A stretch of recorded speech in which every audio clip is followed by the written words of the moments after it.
he kind of felt like the other teams had like, oh, you're a little too small, or you're a little too this, and a little too that. So Noah's kind of had a chip on his shoulder the whole time, and it shows in his play with how hard he plays and how much he loves the game. He should be playing in the SEC. He has that talent. He's probably an inch shorter than what they would have liked.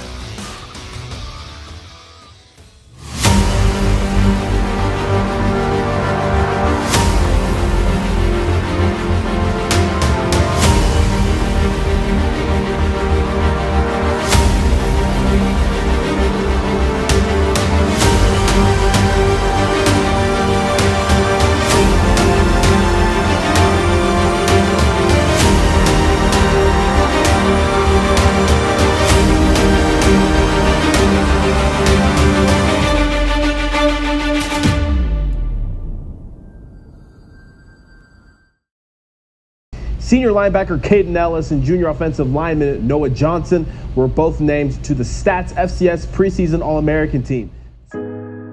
I had a lot of schools tell me that I was too small to play at that level, and I wasn't big enough, I was too slow, or I just wasn't ready to play at that level.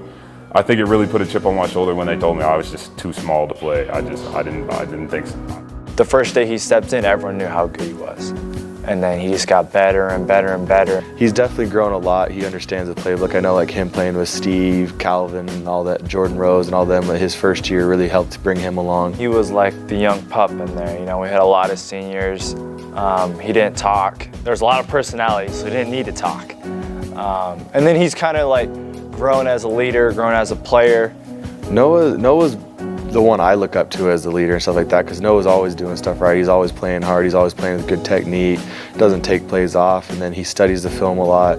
He's always paying attention. He knows the little details, so if you always have a question, he's the one you want to go to. We have leaders that are more vocal and more outgoing, so I try to show my leadership by body language and like playing with passion, like Coach Perino always talks about. I try to like play as hard as I can every play, so like when people watch me, then they see how hard I play, and that hopefully they want to play that hard. It's nice having someone like that that's so football smart around, that knows what's going on, to kind of look up to and have someone kind of lead you along. You know, he's the guy on the O-line. If we have Noah, there's a calm sense of the offense that we're going to be all right if Noah's on the field. I first met Mason when I was in the 8th grade. We played together. We played our junior high football together at Woodland. Woodland Junior High, Fayetteville, Arkansas together. And he started on the O-line, our little junior high football team. But I really didn't know him. He always teased me about, like, we were just the polar opposites in junior high. But after football season, we went to work out with this trainer. So we did our workouts together. So I even worked out with him over the summer, and then he also played quarterback in the 9th grade too. And so I had already known him from that previously. And I think our relationship and his parents' relationship with my parents is one of the main reasons he came up here. One of my bigger things was I wanted to stay close to home if at all possible, but I felt comfortable coming out here because I already knew them, and I already had a previous relationship with them. He's just happy to have that support system with the Petrinos, and then his parents are able to come down quite a bit, and then hanging out with us. Cade and I both have family close by that he's come home with us a couple times and like hangs out with our family. So he's basically been a part of our family.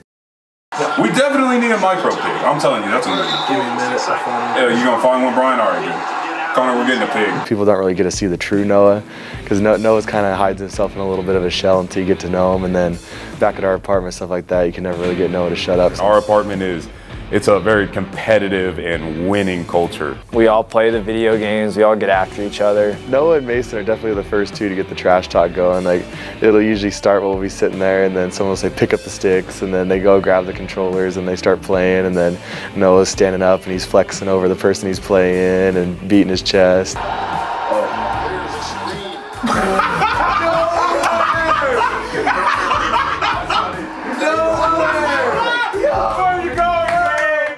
If you're not winning, it's kind of hard to be in there sometimes, because you're getting pressed by everybody. Everybody's making fun of you if you're not winning. So I really enjoy that, because I'm a really competitive person. When you walk into the apartment, there's a whole sheets of who's won a 2K game, who's won a Madden game, and they go all the way down to the floor, and they're about like this big.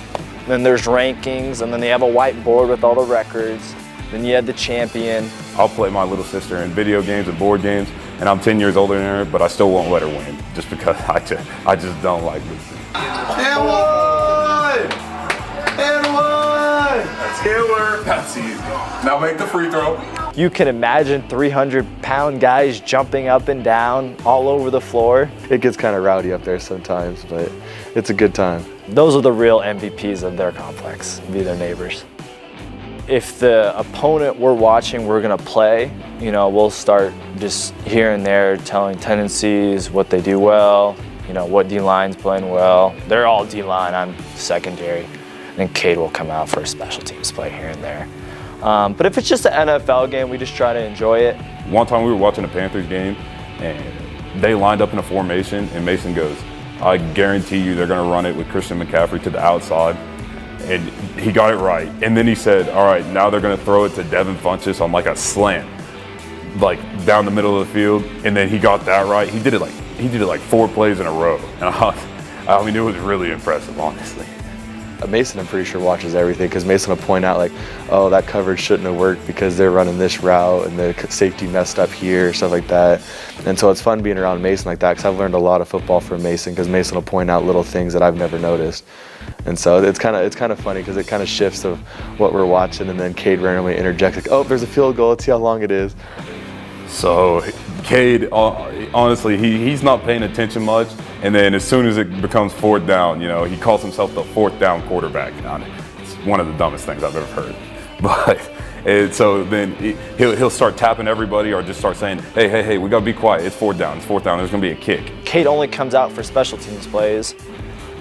Then he's kind of like the soccer guy, and I kind of watch everything. But it's a really interesting apartment to see what we're interested in.